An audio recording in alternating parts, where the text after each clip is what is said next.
I'm trying to get my life together, so I've been watching a lot of Maury. Because Maury, one of those shows where you feel like I don't have it together, I ain't doing anything myself. You watch a little Maury and you're like, I'm not doing that bad. Actually, I'm doing pretty good now that I think about it. It's wild. I don't think Maury gets enough credit. I really don't. Maury is such an ally to the black community. He really is. In all the years he's been on the show, Maury has never fucked up a black name. Think about that shit. Over 20 years on the air, Dontwavius, says it like it's nothing. I'll mess up the name in my head. I'll be like, that's not even a word. That can't be a name. Maury will just sit there unfazed. They'll put the baby on the screen. You know, like, the show been on long enough that now, even in our DNA, we know we shouldn't be on Maury. So even the baby look embarrassed to be on Maury. Like, even the baby, like, it's not my fault. And I'll see the screen below the name, and I'll be like, is that a 2 in that nigga's name? And then Maury, without even missing a beat, will like, when it comes to the case of 6-month-old Twain, I'm like, wow! He said it with his full chest. No ums, no uhs. Wow. That's incredible. I don't know if y'all heard, but Elon and Zuckerberg want to fight. Yeah. That's going to be the most unathletic fight of all time. That you can rest assured, no knuckles, just slaps. That whole fight. That seemed, the two of them fights seem like the type of fight where somebody gonna scream. You know what I mean? Like you hear the skull.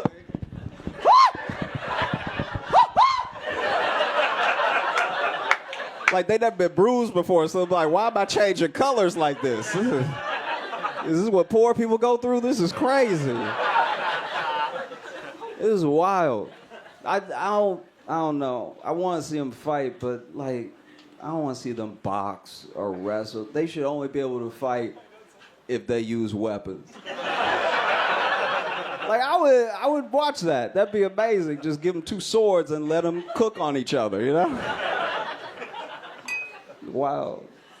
I'd love to see them fight though. Like Zuckerberg looked like if you hit him hard enough, a screw will pop out his mouth. Like, and Elon looked like if you cut that man, it's gonna be nothing but Elmer's glue and marshmallow cream coming out. Those two are the whitest people I've ever seen in my life. Have you seen those two on the beach? It looks illegal. Like, I don't know how to describe. These two are so white, it feels unfair to white people to call them white. Their color should be called colonizer. That's crazy that they're both called white. I don't know. I think that they should fight. I just don't want to see them fight in MMA. I want to see them, fighting like a little tiny submersible thing. And we'd be like, you gotta go down. If you do it up here, it won't be fair. So, Have y'all used Threads yet? Okay, a couple woos. All right. I don't know. I don't know how to feel about it. It seems okay. You know what I mean? It seems like what the old internet used to be. You remember that old like AOL text type? That's what it feels like. I just can't wait for Threads to become a dating app. Because that's what happens. Like, men are too horny and nasty not to turn everything into a dating app eventually. Anything with DMs becomes a dating app almost instantaneously. It's crazy. Men will turn Uber Eats into a dating app. We'll be like, we'll get the pizza delivered and be, if she cute, you like, I got a whole pizza if you want to hang out for a little while. Like, dudes turned the phone into a dating app before dating apps. A lot of people don't know about it. So, in March 7th of 1876, Alexander Graham Bell was given the patent for the telephone. But they don't put it in the history books that on March 8th of 1876 was the first time somebody made a phone call and was like, "What the fuck you wearing, bitch?"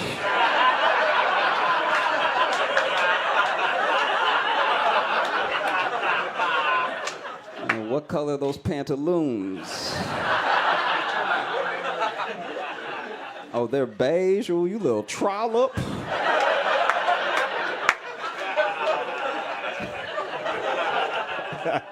Yeah, what color?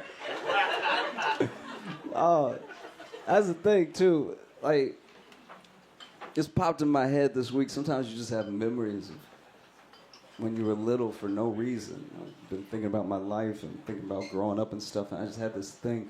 From when I was a little kid, I went to the grocery store with my grandma, and this was not a good grocery store. We didn't have it like that, so it was a discount grocery store. And it was pretty bad. Like it was one of the ones where you go in and the meat is $3, but then when you ask what type of meat it is, the butcher be like, "Why are you asking all these questions, dog? Like just take it or don't take it." And I don't know how to describe it, but there's a weird thing that when you're in a bad situation, but you're used to it, just feels normal, you know? And so I was hanging out with my grandma. We were walking. She was putting stuff in the cart and everything. And then we heard an argument that turned into a fight on the other aisle, right? And it's loud, and they're knocking stuff over off the shelves and stuff, and they're screaming at each other. And one of them's like, "You don't get out of my face, I'll shoot you." Yeah, like nothing you want to be a part of. And I saw my grandma turning down to go down that aisle. And I'm 6 years old, but I'm like, "Grandma, do we really need to?" And she like, "I need the bread. They not fighting me, all right?" And the night before I went to the grocery store with my grandma, I was at home and I was watching TV. And because we didn't have a ton of money growing up, cable was a luxury. And it was a luxury that my mom had at time. Because she wanted to give me what other kids had, but she just knew she couldn't really give it to me all the time. So we had to plan cable. So my mom, we would have it for 3 months, not have it for 6, you know. My mom would sit me down and be like, "All right, so you gonna see the beginning of the season of Friends. But you're gonna have to find out about Ross and Rachel from word of mouth, all right?" And so I remember this night was special because everyone had gone to bed without sending me to bed. So I'm 6 years old, and I'm just up late. Everybody's asleep. I got control of the remote. This is crazy. I'm about to watch whatever comes on late. This is wild. So I was flipping channels and stuff, and in my head, I'm like, if I don't keep it too loud, nobody will even notice. I can watch whatever I want. This is amazing. And when you're little, you're just excited for it to be late because you just never experienced late before. Like I was just running around like 2 a.m., 2 a.m., 2 a.m., 2 a.m., 2 a.m., right? So I remember I was flipping channels and I landed on Night of the Living Dead. And I watched Night of the Living Dead at 6 years old, which is far too young for me because I don't even know about real life yet. So I don't know if this stuff can happen or not. Side note, I found out years later, back in the day when they were making horror movies, like the early horror movies, their prosthetics weren't that good. So if you got hired to be a zombie, you were just ugly. Like that's... There's a little history tidbit for you. Anyway, I'm watching it, and it's terrifying. This is crazy. I was like, this is a bad idea. I can see why they sent me to bed. Nothing good happens at 3 a.m. This is crazy. So I went to bed, and then, you know, next day, wake up, go with my grandma to the grocery store, and as she's about to turn the aisle, we hear like a scream and a big, loud thud, and then silence. And I was like, "Grandma, are you sure that we want to turn this corner?" Because he said, "I'm going to shoot anybody in my face, and if we turn the corner, we're going to be in his face. What if he misses the person he aiming at?" You know? It's like, boy, come on. And so then what we would find out later, what was actually happening, was there was a fight between two dudes in wheelchairs. That's why it was such a ruckus and everything was getting knocked over, because they get knocked over, they got to roll back up. Punch.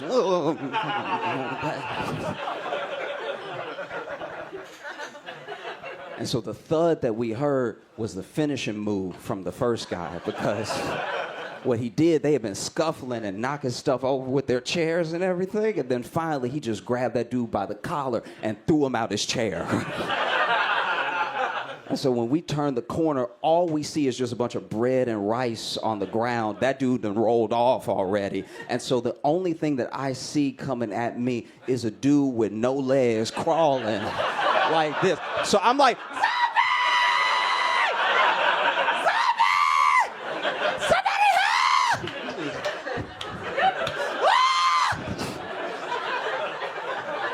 my grandma grabbed me and pulled me to the other aisle. She was like, boy, what is wrong with you? That is an amputee. You need to have some damn compassion. And I told her, I was like, Grandma, I don't know what an amputee is, but that nigga is a zombie, all right?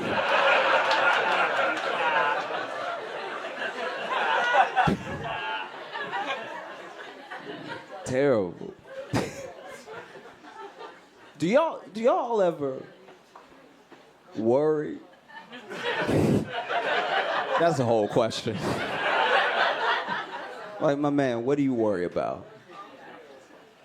Nothing really? You don't worry about any... Damn, that's the whitest answer I've ever heard in my life. That's crazy. That's what... Ooh, you got... Oh, she worries a lot. So she probably worried because you don't worry. She probably like... This stupid motherfucker doesn't worry about shit. She probably like. Well, what do you worry about since you're the one with sense in the family? Just everything? Yeah, okay. Wow.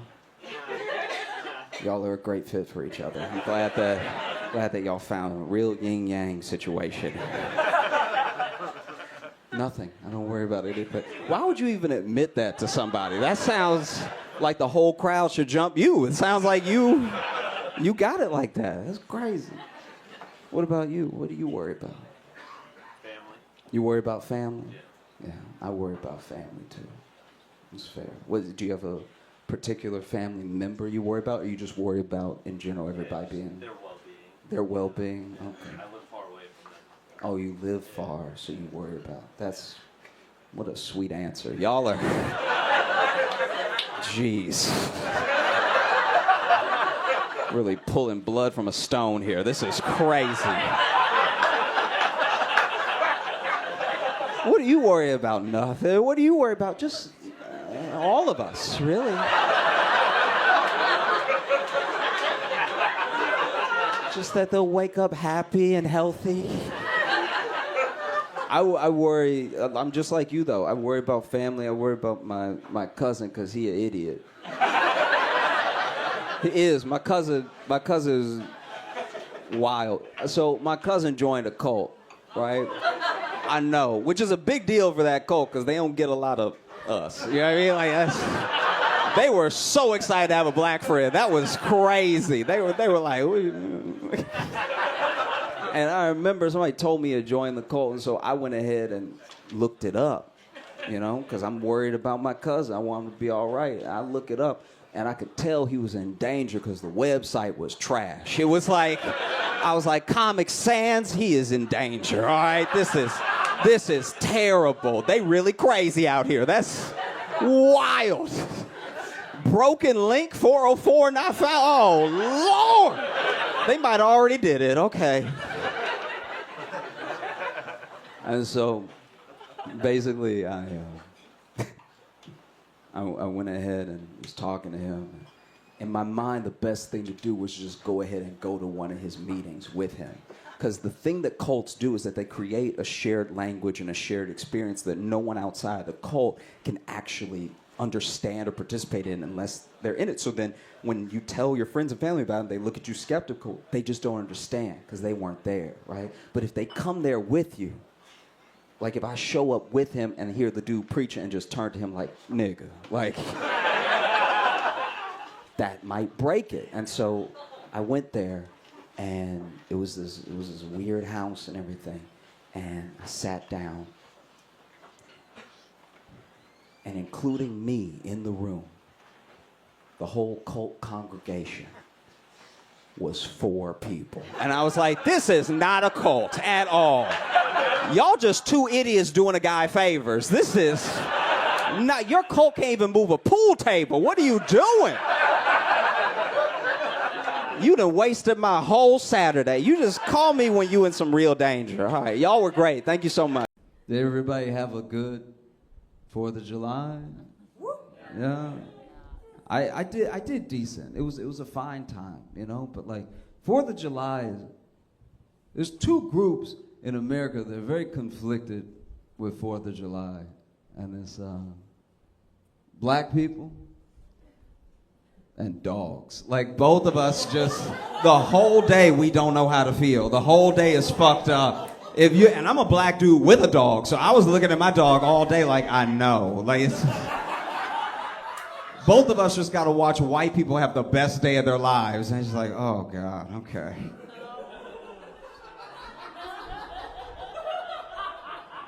And the dogs don't know how I feel about 4th of July because there's a barbecue, but also there's fireworks. So you might get some good scraps, but what is going on up there? Like, every dog is British on 4th of July. Every dog is like, what the fuck are they doing? And it's tough for me because it's like when you know, I don't know. It's like the day of my country's independence, but not mine. Isn't that weird? It's like you can't even really, because they don't really teach about it, but like black people fought in the American Revolution. Like black people fought for the country to be free. And then we were like, yeah, we're free. And then somebody was like, what do you mean we? You know? I know. It must be hard to hear.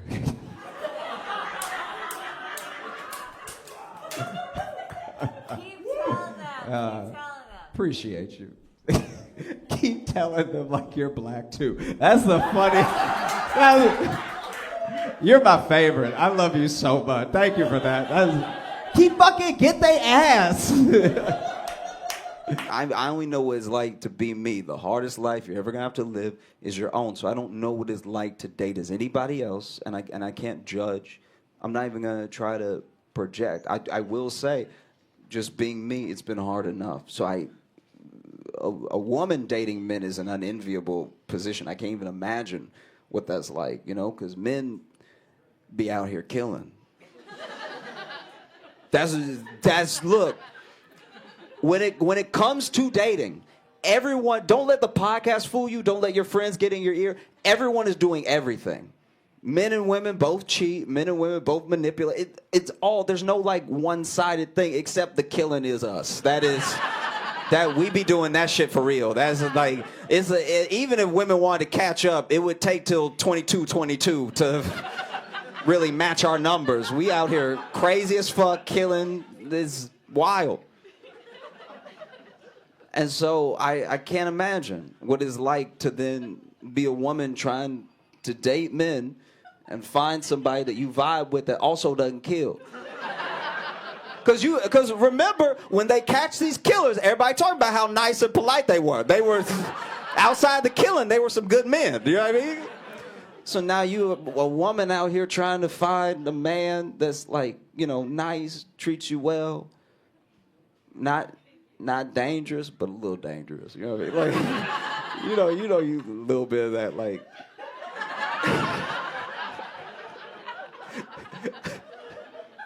That's my favorite. I don't know why, but anytime I've been like about to hook up with somebody and they put my hand on their throat for me, I'm like, oh, you think I'm a bitch out there? That's crazy. That's wild. You feel so safe with me. You put my hand on your throat. That's almost insulting. That's a little like, let me do what I was gonna do and then we figure out if, you know, like, don't just be like, let me help. Like, that's so insulting. It's crazy. And then another part of me very much likes it because you're helping me help you. Like, it's like, that does low-key, I'm insulted, but it does feel like a cheat code where I'm like, oh, and then this? Like, it's, you know, but it is I cannot imagine. It really is tough because then you know, how do I put it? I'm not trying to be like, oh, poor, poor men or whatever, but then you got to be that person. You have to be someone who's interesting, nice, engaging, charismatic, and prove you don't kill. And trying to prove you don't kill make you look like a killer every time, all right? Please believe me, the most murdery looking people are the people who are trying to convince you they don't kill. Imagine somebody ask you, hey, do you want to do something later and it's safe? Why would you say that? Why would you even bring it up? That's crazy. But it's also kind of crazy not to bring it up. It's like a real tightrope to walk. I thought I was doing well. I thought I was doing so good because I would hear, I have so many different, friends out here dating, men and women. I hear all the stories, and so I was aware. I was like, sometimes when women go out with a guy for the first time, they don't really know him. They met him on an app or something. They end up like sharing their location with their friends, or they end up texting like, hey, this is where I'm. So I was on the date. Date was just starting. I was like, hey, do you want to text your friends where we're going? Like, just to let her know I wouldn't be offended. But then as soon as I said it, I was like, that sounds like we going to the woods. God damn. Then I'm like, I'm not crazy or anything. Which, why would you say that? It's still bad. Did y'all, by the way, have y'all been in this whole Jonah Hill thing that's been trending?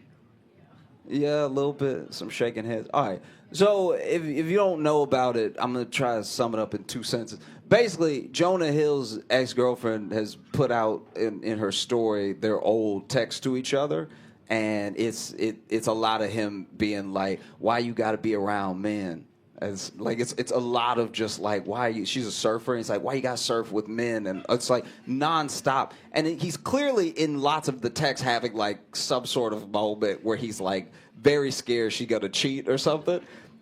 But it's like, the texts don't make sense. Like, she may have cherry picked some text to make him look extra bad, but he still texts what he texts. So then it's just him texting like, why you gotta surf, and he surfing, and y'all might surf on each other, all right? And then if y'all surfing on each other, you might get surf in your mouth, and then you come home and you just covered in surf, and it's like, you can't be surfing without me, bitch. Like, it was just, when you read them, you're like, oh no, this is not good, And there's been a lot of backlash and everything. I just think that Jonah Hill committed the cardinal sin of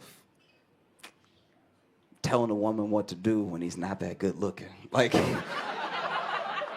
that's kind of all he did, really. When you think about it, when you read all the text, if that had been John Hamm and he was like, I don't really want you around other dudes, you'd be like, okay, daddy, all right. Just throwing it out there. Maybe,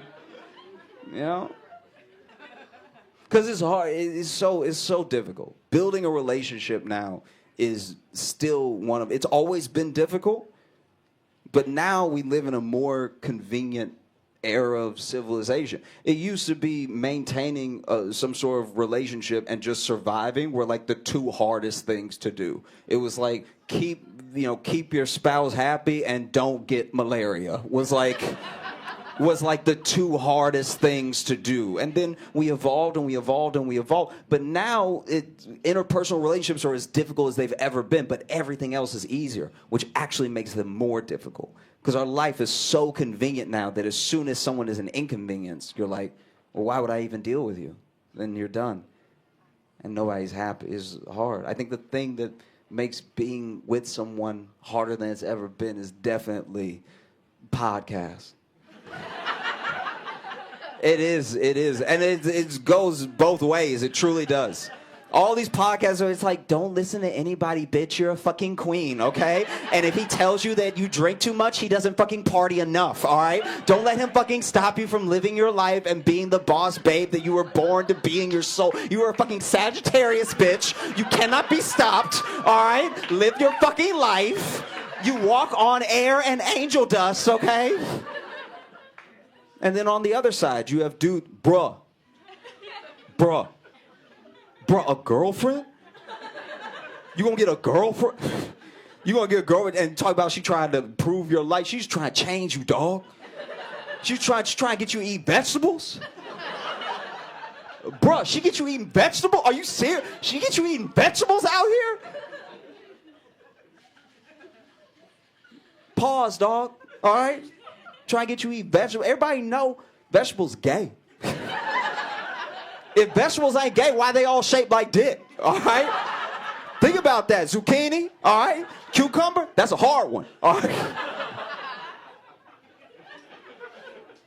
But that's what it is. It's just people, huge influencers, people with huge followings telling people don't communicate with anyone, don't settle with anyone, everyone is against you, they're all trying to get one over on you, and it's coming from everywhere. So then, yeah, you listen to that shit going to work every day, you're going to be pretty hard on a first date.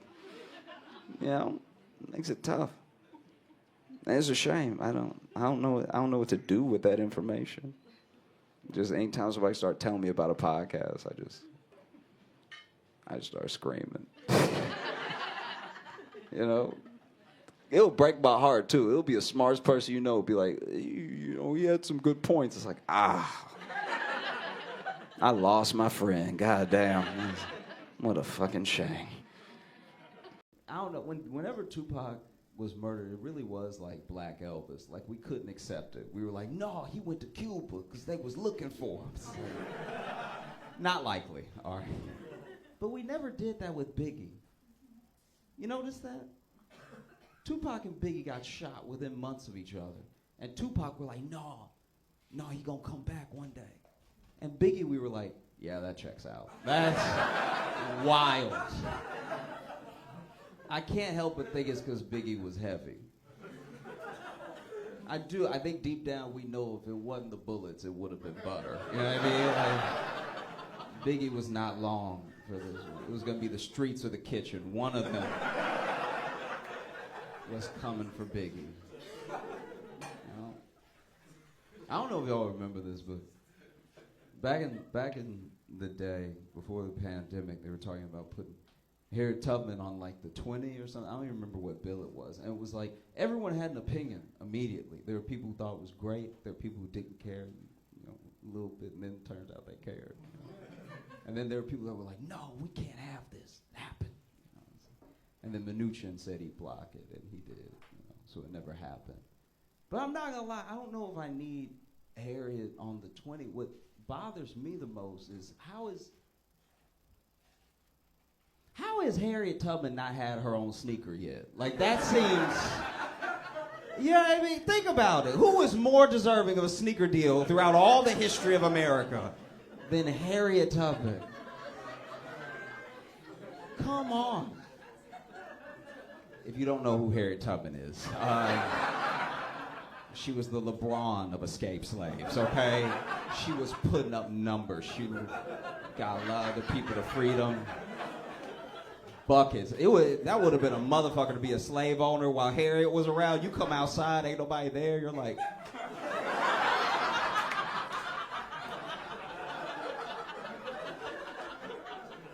The commercial writes itself. It does.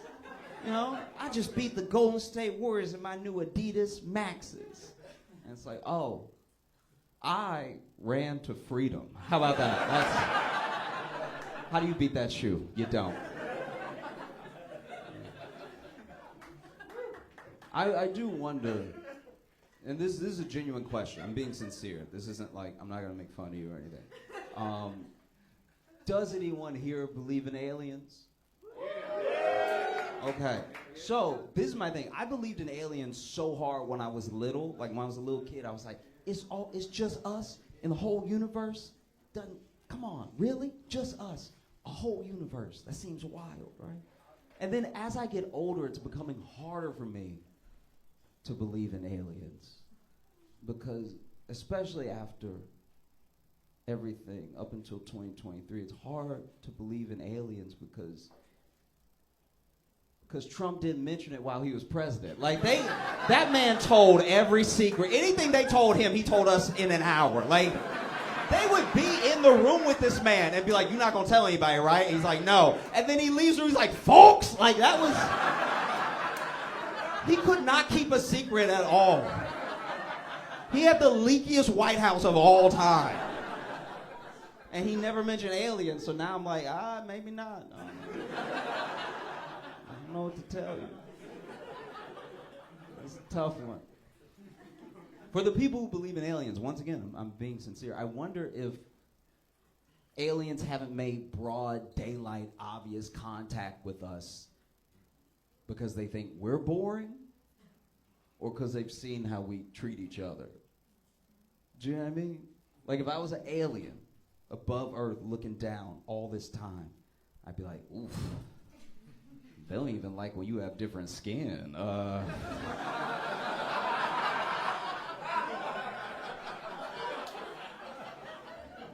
And I got 3 dicks, so they gonna kill me immediately, just out of jealousy if nothing else. God damn.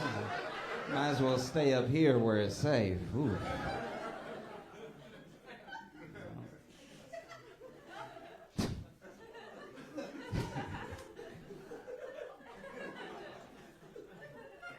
I feel this is a weird thing. I respect that people have to be like choosy when they're dating, and sometimes you have to make choices based off, like you get a little inkling of a thing and you call it a red flag, or because you're like, I know how it's gonna go after that. And sometimes people are overly harsh about that, but it's necessary, you know? Like I think about my friend, I went to a club with my buddy, and he had a full like almost rom-com experience. He saw this woman across the club, truly across the club. He was like, the light was just shining on her a little extra, you know? So then my man made his way over, and it was almost like the dance floor was parting as he was walking over to her. And then he gets up to her, he lays his thickest game on that he has. He's like, hey, how you doing? You know, mind if I buy you a drink or something? And she turns around and looks him up and down and goes, no. Nah, that's not what we doing. And he tries one more time. He's like, why can't I buy you a drink? Get to know you. We might like each other. And she looks him up and down again, and she goes, your shoes. Which I know, that sounds super vapid. That's wild. It sounds really materialistic, but I'm not going to lie. I'm on her side. Because when he looked down, both his shoes were untied. And it's like, yeah, bro, how did you... There's no better way to walk up to a woman and be like, you have to take care of me eventually, than to have both your shoes untied when you approach the conversation. How'd you even make it over without tripping? It's crazy. Dude, one shoe could happen to anybody. Both shoes hasn't happened since the 3rd grade, all right? If you approach a woman with both your shoes untied, you might as well walk up with a glass of milk in one hand and a cookie in the other. Talking about, you want to be friends? Because that's what the fuck you look like with both your shoes untied. It's insane.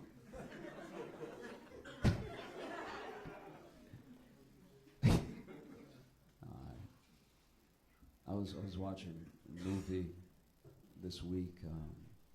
Have you heard of Downfall? Anybody? Okay. It's a German movie, and it's about the last 10, 12 days of like Hitler and the Third Reich. It was like when they were losing the war, and it's from the account of the secretary that was in the bunker of just like, you know, Hitler was freaking out and everything. And it got me to thinking, like, how do you contend with the idea that there's a higher power while watching all of the horrible stuff that happened around the world in World War II? It's like the worst atrocities against humanity happen, but also there's supposed to be this higher power that's fully in control and everything. And people talk about if they could go back in time, they'd kill baby Hitler and stuff like that. I'm like, all right, yeah. But if I was God, I think I would have just given Hitler a real high voice. Ain't nobody following him then. If that dude rock up and be like, listen to me. There's something happening in the fatherland that must be stopped. I don't even think you let that dude work fast food. You'd be like, nah, that voice too annoying. He's like, listen to me about the Jews. It's like, no, we caught you. I'll be vulnerable for a second. I thought I had it all figured out, you know. I was sexting.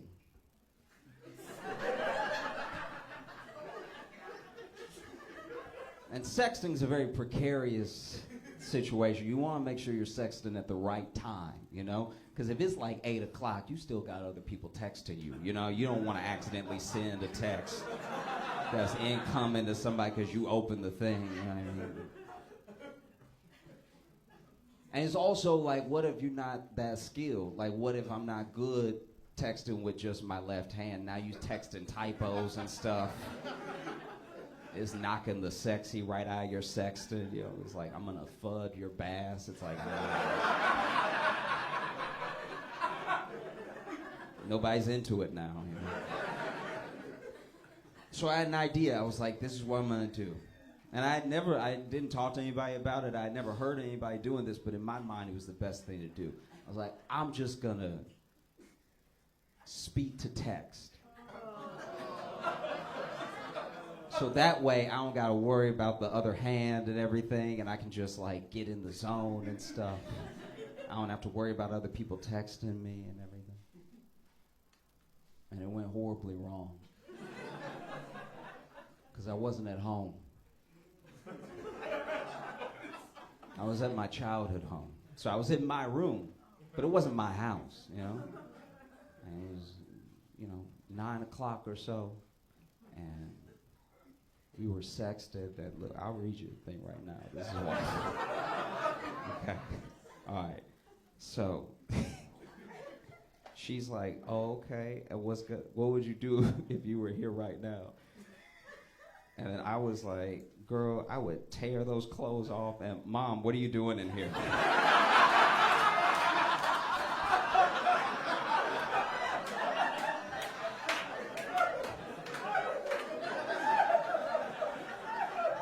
Mom, I had the door closed. You can't just open the door. I was just coming to see if you wanted dinner.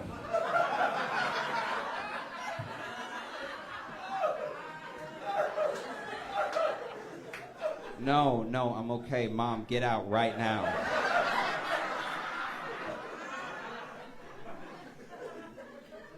Boy, how you gonna tell me to get out somewhere in my house?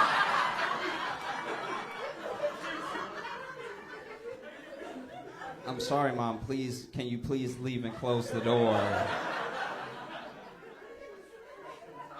You know we don't have closed doors in this house. Which is true. That's a very, black family thing of, you not closing the door in my house. What you up to in there?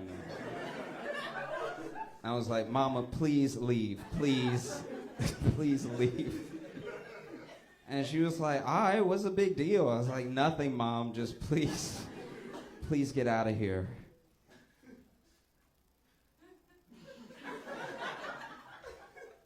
So anyway, girl, I would say... All right, thank y'all so much. Y'all have a great night.